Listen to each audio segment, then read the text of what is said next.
aku, kau pimpinlah diri ini yang mendamba cintamu.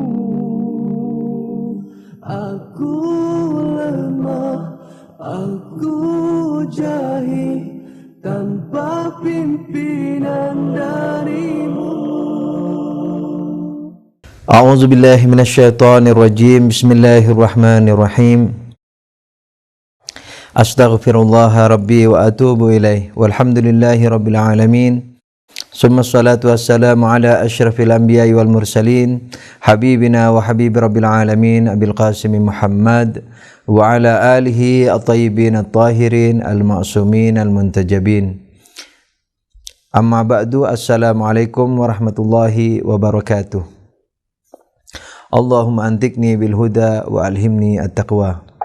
Para pemirsa yang budiman di mana saja Anda berada, semoga Anda selalu dalam lindungan Allah Subhanahu wa taala sehingga dalam urusan keseharian selalu lancar, dan bukan hanya lancar tapi mendapatkan barokah dari Allah Subhanahu wa taala, sehingga apa saja yang menjadi kegiatan Anda dalam keseharian, baik dalam menuntut ilmu atau mencari rezeki atau berkarir dalam berbagai bidang ekonomi, politik dan sebagainya, semoga selalu dalam keadaan sukses, dan terutama sekali kesuksesan itu akan dicapai manakala diridhoi oleh Allah Subhanahu wa taala, yakni di jalan Allah, dan semoga juga mendapatkan barokah dari Allah Subhanahu wa taala sehingga Anda dan termasuk kami menjadi orang yang bersyukur kepada Allah Subhanahu wa taala, dan perbuatan kita menjadi buah yang baik bagi kita nanti di akhirat. Amin ya rabbal alamin. Pada kesempatan kali ini, pada pertemuan ke-34 ini, sebagaimana maklum pernah saya sampaikan karena berbagai permintaan. Oleh karena itu kami mencoba untuk memenuhi permintaan-permintaan tersebut, sehingga dalam meneruskan kajian kita strukturalisasi akhlak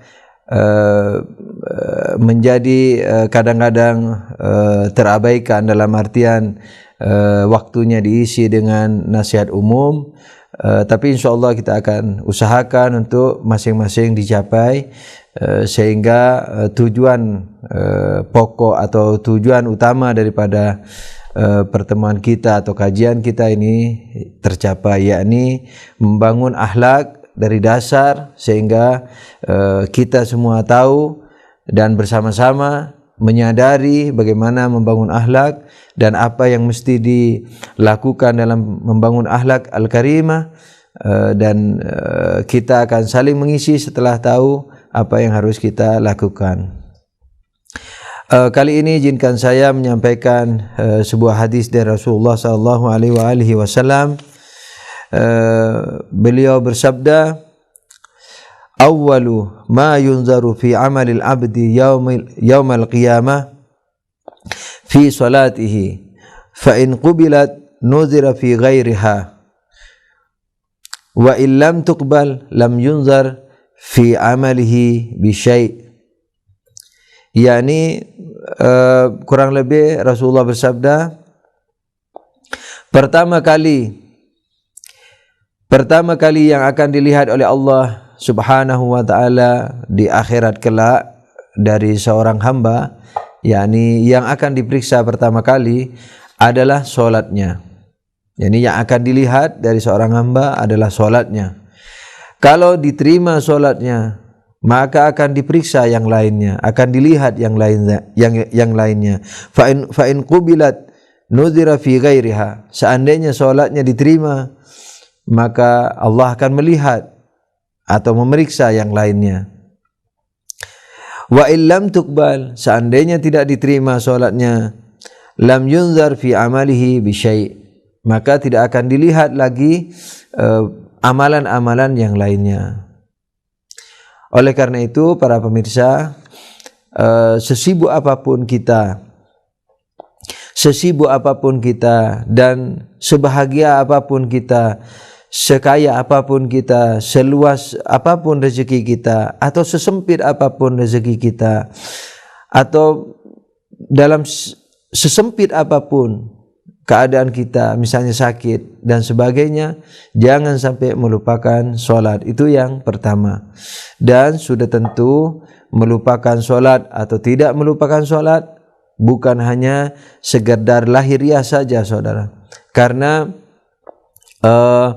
yang dimaksud dengan diperiksa solat tadi bukan hanya diperiksa dalam artian apakah seorang hamba itu telah melakukan solat atau tidak, melainkan Allah memeriksa apakah solatnya itu dilakukan dengan baik atau tidak, yakni dilakukan dengan syarat-syarat, dilakukan dengan syarat-syarat atau tidak dilakukan dengan syarat-syarat, dilakukan dengan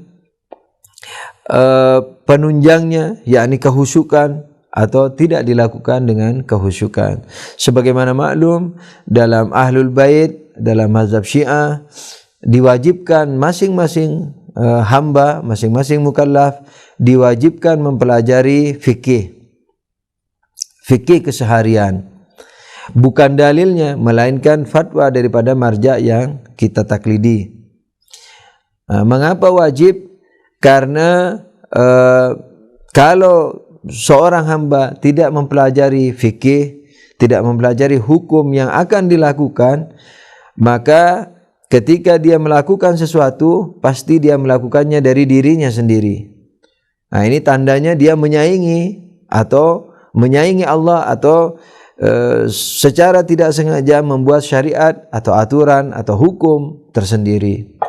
Dan ini di luar daripada kuasa para hamba, karena membuat hukum hanya hak mutlak daripada Allah Subhanahu wa taala. Nabi hanya menyampaikan kepada kita, Imam Maksum hanya menyampaikan kepada kita, bukan pembuatnya. Begitu juga para maraji, mujtahid, mereka itu bukan membuat fikih, bukan mengkonsep fikih, tapi berusaha untuk memahami fikih dari apa yang telah dibuat oleh Allah Subhanahu wa taala yang dapat dipantau melalui Al-Qur'an dan As-Sunnah. Dari situ seorang mujtahid berusaha mencapai hukum Allah dengan syarat-syarat sebagaimana maklum. Kalau kecerdasannya sedang bagus, bisa 30 tahun di pesantren baru bisa mencapai derajat mujtahid kalau lulus terus dalam ujiannya. Nah, kala itu ia telah lulus daripada ujian ijtihad, maka dia bisa menyimpulkan kesimpulan fikih. Nah, ketika dia menyimpulkan fikih, kalau benar maka dia akan mendapat dua pahala, pahala usahanya dan pahala kebenarannya. Seandainya salah tapi tulus dan dia mujtahid, yakni telah memenuhi syarat keilmuan, maka Allah akan memaafkan kesalahannya dan memberi pahala terhadap usahanya, yakni katakanlah yang 30 tahun atau 40 tahun di pesantren, di hauzah ilmiah, sehingga mencapai derajat ijtihad tersebut. Nah, oleh karena itu kesalahan mujtahid 1 pahala, kebenaran mujtahid 2 pahala. Nah, bagi mukallid maka menaklidi fatwa-fatwa daripada mujtahid yang ditaklidinya.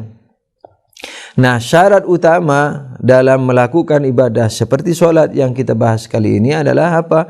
Mempelajari hukum-hukum solat, mukaddimah solat, wudu, taharah, dan seterusnya. Bajunya, yang dimana harus badannya, bajunya, tempatnya, rumahnya, dimana bukan hanya harus bersih dari najis, tapi juga harus bersih dari rezeki yang haram atau benda yang haram, uang yang haram, dan seterusnya. Sebagaimana disebutkan dalam fikih. Nah, syarat utama supaya solat kita bisa diterima oleh Allah Subhanahu wa taala adalah menyesuaikan dengan fikih. Dengan fikih yang ada, dengan hukum yang ada. Oleh karena itu dalam mazhab Ahlul Bait, mazhab Syiah, semua mukallaf diwajibkan belajar fikih keseharian yang selalu dijumpai, yang harus diamalkan dalam setiap hari. Wajib diamalkan, wajib dipelajari hukumnya. Nah, Setelah kita mempelajari hukum dan mengamalkan hukum tersebut, apakah sudah diterima sholat kita? Belum tentu. Mungkin sholat kita sudah diterima dalam artian lahiriah, yakni sudah tidak perlu mengqadha lagi, tidak perlu mengulang lagi. Akan tetapi pahalanya belum tentu sempurna. Karena dalam riwayat yang lain, Imam Muhammad Al-Baqir alaihissalam mengatakan, innal abda la yurfa lahu min salatihi nisfuha aw sulsuha aw rub'uha aw khumsuha fama yurfa'u lahu illa ma aqbala alaihi minha biqalbihi wa innama umirna bin nafilah liyatimma lahum biha ma naqasu minal faridah. Yang artinya kurang lebih, sesungguhnya solat daripada seorang hamba akan diangkat ke langit. Katakanlah akan diangkat, yakni akan diterima, akan diberi pahala. Apakah separuhnya, ataukah sepertiganya, ataukah seperempatnya, atau seperlimanya? Itu tergantung kepada ma aqbala alaihi minha biqalbihi, tergantung kehusukan hati daripada seorang hamba dalam melakukan solat. Jadi sekalipun fikihnya sudah diperhatikan, kehusukan perhatian kita dalam solat juga harus diperhatikan. Wa inna ma umirna bin nafilah liyatimma lahum biha ma naqasu minal faridah. Jadi solat-solat nafilah, solat-solat rawatib itu sebenarnya manfaatnya, salah satu manfaat terbesarnya adalah menutupi kekurangan daripada kekurang husukan kita, kekurang konsentrasian kita dalam solat. Lah oleh karena itu, setelah kita mempelajari fikih dan mengamalkan fikih, harus pula memperhatikan kehusukan kita dalam solat. Tergantung seberapa khusuknya kita. Kalau khusyuk dari awal sampai akhir, diterima sepenuhnya. Kalau sepertiga kehusukan yang ada, hanya sepertiga yang diterima, dan seterusnya. Atau seperempat, atau seperlima, dan seterusnya. Sudah tentu kehusukan ini tidak akan berarti kalau fikihnya tidak diperhatikan. Jadi misalnya sholatnya badannya najis, bajunya najis, biar khusyuknya 100%, sholatnya tetap tidak diterima. Tapi terpenuhinya fikih, nah, secara lahiriah dia sudah diampuni secara lahiriah, akan tapi nilai daripada pahalanya tergantung kehusyukannya. Oleh karena itu para pemirsa, kita harus memperhatikan dua hal tersebut, yakni lahiriah dan yakni fikih lahiriah tersebut, dan batiniahnya yakni kehusyukannya. Nah, khusyuk ada dua pengertian. Seorang filosof yang mau berguru kepada seorang arif, ketika pertama kali berjumpa, si arif berkata kepada sang filosof, apa arti khusyuk menurut kamu? Sang filosof mengatakan apa yang ada di fikih, yakni khusyuk memperhatikan makna dari bacaan yang kita baca, apakah zikir ataukah ayat-ayat Al-Quran. Salawat, salawat ala Muhammad. Salawat, salawat ala Muhammad. Qala Rasulullah sallallahu alaihi wa alihi wasallam, syafa'ati li ummati man ahabba ahla baiti. Rasulullah sallallahu alaihi wa alihi wasallam bersabda, syafaatku hanya diperuntukkan kepada umatku yang mencintai ahlul baitku. Kanzul Ummal halaman 3957.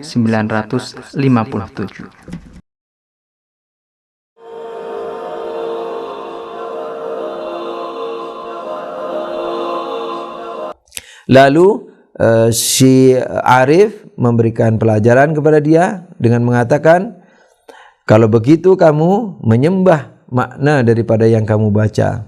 Yani ketika hatimu konsen kepada makna yang kamu baca, berarti kamu menyembah makna tersebut. Nah, tapi penyembahan ini dalam istilah irfan itu tidak memasukkan orang ke dalam neraka, sudah tentu. Tapi perhatian, karena penyembahan itu artinya memiliki makna yang mutlak, yakni perhatian kita dan seterusnya. Jadi kalau kita ruku, sujud dan seterusnya memperhatikan makna, maka seakan-akan kita sujud dan ruku kepada makna tersebut.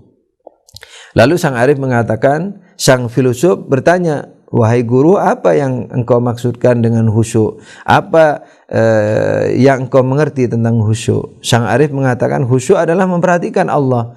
Jadi seluruhnya perhatian kita kepada Allah Subhanahu wa taala. Sudah tentu tidak lengah terhadap makna yang diucapkan. Jadi kalau saya sering memberi contoh, seperti seperti kita di waktu di sekolah SD disuruh maju ke depan, seorang guru mengatakan, coba kamu misalnya menyanyi atau lakukan sebuah hal misalnya atau apa yang disuruh oleh guru, maka perhatian sang murid ini kepada guru, atau ditanya misalnya di depan, ditanya oleh gurunya, diajak bicara oleh gurunya, maka perhatian sang murid kepada guru tanpa lengah terhadap apa yang diucapkan oleh sang murid kepada gurunya. Itu arti khusyuk dalam irfan, yakni perhatian kita kepada Allah. Sudah tentu perhatian kita kepada Allah tidak boleh dengan membayangkan bentuk-bentuk. Ada orang yang membayangkan nama Allah, tidak boleh. Allah tidak berbentuk alif lam lam ha. Allah tidak bisa dibayangkan dalam bentuk warna dan seterusnya. Tidak bisa. Jadi bayangkan dengan makna yang ada dalam Al-Quran, yang sebagaimana Allah sifatkan kepada dirinya. Misalnya Allah alim, Allah maha pandai, Allah maha bijaksana, Allah maha dekat dan seterusnya. Itu yang dibayangkan. Dengan nafas Allahu Akbar yang dibaca di awal sholat, yang dibaca juga di pertengahan-pertengahan sholat secara sunnah. Takbiratul ihram wajib, takbir-takbir yang lain sunnah. Nah, Allahu Akbar bukan berarti Allah maha besar, tapi Allah lebih besar. Sudah tentu lebih besar bukan dari makhluknya, karena yang namanya makhluk walaupun dia lebih kecil dari Khaliq, dan Khaliq walaupun lebih besar dari makhluk, tapi tidak bisa diperbandingkan. Maka itu tidak bisa kita katakan Allah lebih besar dari makhluk. Sebagaimana katakanlah tangan saya ini dengan pisau, dikatakan pisau lebih tajam dari tangan saya lebih tumpul dari pisau. Hal itu tidak mungkin. Kenapa? Karena bukan perbandingannya terlalu jauh. Langit lebih tinggi dari saya lebih rendah dari langit. Ini tidak bisa diperbandingkan karena terlalu jauh bedanya. Misalnya kita bilang kepada teman kita, kamu lebih tampan dari monyet yang ada di kebun binatang atau di hutan. Maaf untuk meresapi makna dari yang supaya para pemirsa meresapi apa yang ingin saya sampaikan, bahwa itu bukan perbandingannya. Sekalipun teman kita lebih ganteng dari lebih tampan ganteng dari King Kong atau monyet yang ada di kebun binatang, tapi ketika kita puja atau puji teman kita dengan perkataan seperti itu, dia tersinggung karena bukan perbandingannya. Nah, Allah dengan makhluknya juga begitu, tidak bisa diperbandingkan. Allah lebih besar dari makhluk, tidak bisa. Kenapa? Karena terlalu jauh. Allah yang tidak terbatas dengan makhluk yang sangat terbatas, tidak mungkin dibandingkan. Bagaimana yang tidak terbatas dibandingkan dengan yang terbatas? Oleh karena itu Allahu Akbar, yakni Allah lebih besar dari apa yang saya bayangkan, dari apa yang saya tahu. Begitu. Dan Imam Ja'far juga mengatakan seperti itu alaihissalam. Allahu Akbar, yakni akbar mimma ta'lam, yakni akbar dari apa yang kau tahu tentang Allah. Jadi sekalipun kita membayangkan Allah dengan makna-makna Allah maha kuasa, maha pemberi rezeki, maha pengampun dan seterusnya itu, kemudian tidak lengah kepada yang kita baca juga, ya, perhatian kita seakan-akan baca di depan guru seperti itu, seakan-akan kita berbicara dengan guru misalnya atau teman, di mana konsentrasi kita kepada yang kita ajak bicara. Nah, dalam hal ini Allah Subhanahu wa taala dalam salat. Nah, di samping itu bayangan kita tentang Allah itu pun harus dinafasi dengan Allah lebih besar dari apa yang aku tahu, dinafasi dengan makna takbir. Nah, itu khusyuk dalam artian irfan, yakni perhatian kita kepada Allah, tidak lengah terhadap yang dibaca. Nah, Allah pun sesuai dengan apa yang kita tahu, karena masing-masing manusia memiliki pengertian tentang Allah dengan masing-masing. Makanya Imam Ja'far mengatakan, apa yang kamu tahu tentang Allah itu adalah makhluk buatanmu. Jadi harus dinafasi. Jadi jangan katakan bahwa Allah seperti yang ku tahu ini. Allah seperti yang ku tahu dalam artian Allah lebih besar dari yang ku tahu. Jadi jangan katakan Allah seperti yang ku tahu, tapi Allah lebih besar dari yang ku tahu ini. Yang ku tahu ini adalah seperti ini. Misalnya dalam bayangan sholatnya, membayangkan keagungan Allah dan seterusnya. Oleh karena itu para pemirsa, kita mesti menjaga dua hal ini sehingga syarat-syarat lahiriah yakni fikih dan syarat-syarat batiniah dalam salat kita, sehingga kita mendapatkan pahala yang sempurna dari Allah Subhanahu wa taala. Semoga salat-salat kita diterima oleh Allah, karena kalau tidak, dalam riwayat yang lain dikatakan oleh Imam Ja'far As-Shadiq, beliau mengatakan, wallah innahu la ya'ti 'ala rajul 50 sana wa ma qabila Allahu minhu salatan wahida. Fa ayyu syai'in ashaddu min hadza. Na'udzubillahi min dzalik. Imam Ja'far mengatakan, demi Allah, innahu la ya'ti 'ala rajul. Demi Allah, kata Imam Ja'far, akan terjadi pada seseorang 50 tahun dia melakukan solat, tak satu solat pun diterima oleh Allah Subhanahu wa taala. Imam Ja'far mengatakan, fa ayyu syai'in ashaddu min hadza. Apakah ada yang lebih parah dari hal seperti ini? Apakah ada yang lebih dahsyat daripada yang seperti ini? Dahsyat dalam artian negatif di sini. Apa ada yang lebih parah daripada kenyataan seperti ini? Nah, jangan sampai kita melakukan seperti itu. Bahkan dalam riwayat yang lain pernah saya dengar dari guru saya, kalau 40 tahun, kalau 40 tahun orang melakukan sholat, lalu dia tidak memanfaatkan sholatnya itu, yakni tidak dalam keadaan khusyuk, tidak memenuhi syarat-syarat dan seterusnya, tidak mengambil manfaat dari falsafah sholatnya, maka setan akan mengusap mukanya dan mengatakan, kau sudah dari bagianku, kau sudah dari golonganku, seperti itu. Nah, oleh karena itu para pemirsa yang budiman di mana saja berada, semoga kita selalu dalam keadaan waspada dan jangan menganggap bahwa kita sudah diterima oleh Allah Subhanahu wa taala, walaupun kita tidak boleh juga berputus asa. Oleh karena itu para pemirsa, kita harus menjaga dua perasaan, yakni perasaan bahwa jangan sampai kita merasa bahwa salat kita sudah diterima oleh Allah Subhanahu wa taala, tapi jangan juga kita berputus asa. Jadi dalam istilah keseharian kita sebut raja. Jadi mengharap. Dari satu sisi kita tidak bisa meyakini bahwa salat kita diterima karena kita tidak punya bukti tentang hal itu. Tapi dari satu sisi kita juga tidak boleh berputus asa. Jadi perasaan dua perasaan bahwa jangan sampai salat saya tidak diterima, semoga Allah menerima salat saya. Nah, dua perasaan ini harus dijaga oleh kita sekalian. Dan kalau Anda ingin tahu apakah salat Anda diterima atau tidak, sebenarnya tidak terlalu susah untuk mengetesnya, akan tetapi pengetesan tersebut hanya bersifat lahiriah. Bagaimana cara mengetesnya? Nah, Anda lihat diri Anda apakah masih maksiat atau tidak. Kalau masih maksiat berarti belum diterima sepenuhnya. Apakah maksiat besar ataukah maksiat kecil? Sudah tentu maksiat bukan hanya mencuri, bukan hanya mabuk, bukan hanya membunuh, bukan hanya zina dan seterusnya. Kita harus mempelajari fikih keseharian sehingga kita tahu mana dosa dan mana yang tidak dosa, mana yang wajib, mana yang haram. Nah, kalau kita lolos dari semua itu, insya Allah secara lahiriah kita bisa berdalil bahwa kita sudah diterima sholatnya, walaupun kita tetap mawas diri secara batiniah, karena di akhirat kelak kita akan melihat secara kenyataan yang sebenarnya. Sekarang kita hanya melihat lahiriahnya saja. Oleh karena itu para pemirsa, kita mesti berhati-hati dalam memperhatikan merawat solat kita. Hendaknya kita kita rawat dengan baik secara lahiriah fikih dan secara batiniah kehusyukan. Untuk melanjutkan kajian kita pada pelajaran yang telah lalu, yakni pada pelajaran ke-31 dan kurang lebih juga diisyarahkan pada pelajaran 32, saya telah membahas tentang apa yang disebut dengan 3 alam.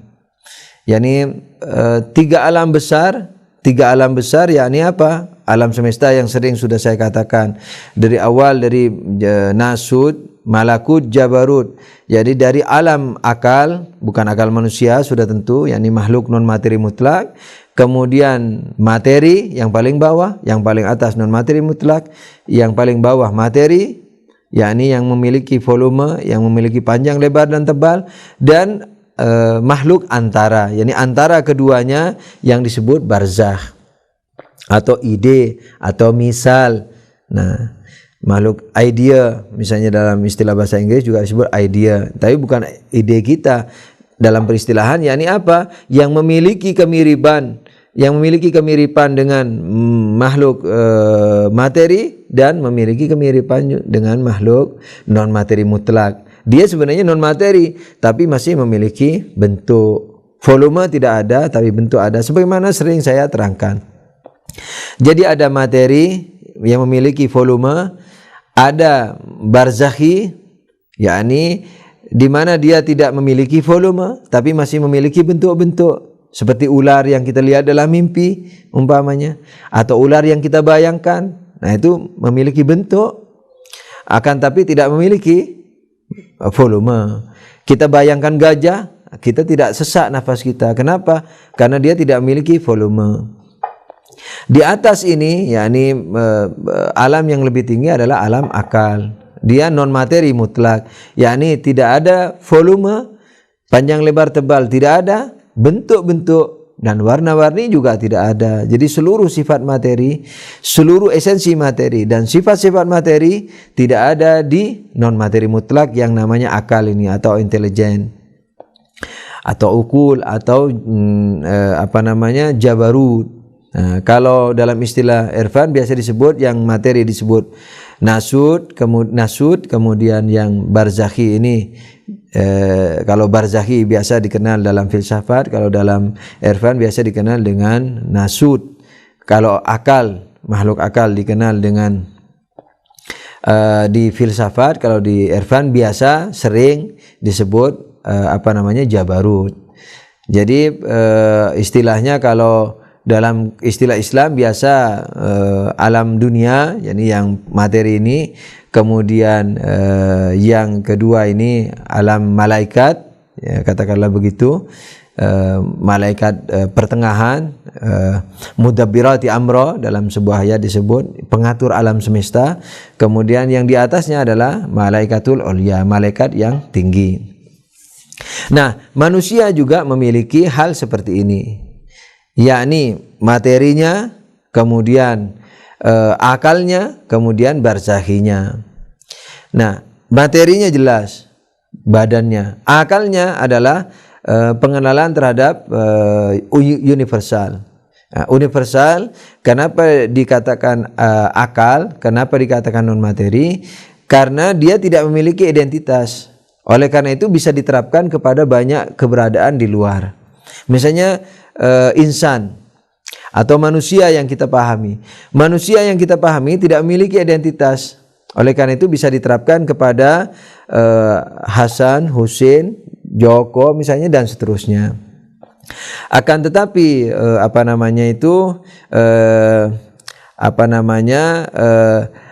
Hasan yang kita bayangkan dalam akal kita, bukan manusianya, Hasannya, Hasan tetangga misalnya, nah itu memiliki bentuk, wajahnya dan seterusnya.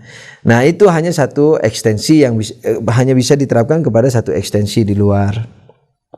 Oleh karena itu manusia memiliki 3 tahapan, materi, kemudian barzakhi, yakni Hasan dalam Hasan tetangga atau Joko tetangga. Nah, yang di atasnya lagi yang akli adalah manusia, contohnya dalam hal ini rumah apa saja yang universal, yang tidak mengenal identitas. Oleh karena itu tidak memiliki wajah tertentu, tinggi tertentu, makanya bisa diterapkan kepada banyak ekstensi atau keberadaan luar. Nah, karena waktu tidak mengizinkan, insyaallah kita akan teruskan pada kajian ke-35, dan semoga para pemirsa mengingat masalah ini sehingga saya tidak mengulang terlalu jauh pada pelajaran 35 insyaallah. Oleh karena itu saya akhiri sampai di sini. Semoga kita selalu diizinkan oleh Allah Subhanahu wa taala. Semoga Allah selalu mengizinkan Allah Subhanahu wa taala dalam melakukan banyak hal kebaikan sudah tentu, dan semoga mendapatkan barakah. Amin ya rabbal alamin. Wabillahi taufiq wal hidayah. Wassalamualaikum warahmatullahi wabarakatuh. Oh Tuhanku, Kau pimpinlah diri ini yang mendamba cintamu. Aku lemah, aku jahil, tanpa pimpinan darimu. Oh Tuhanku,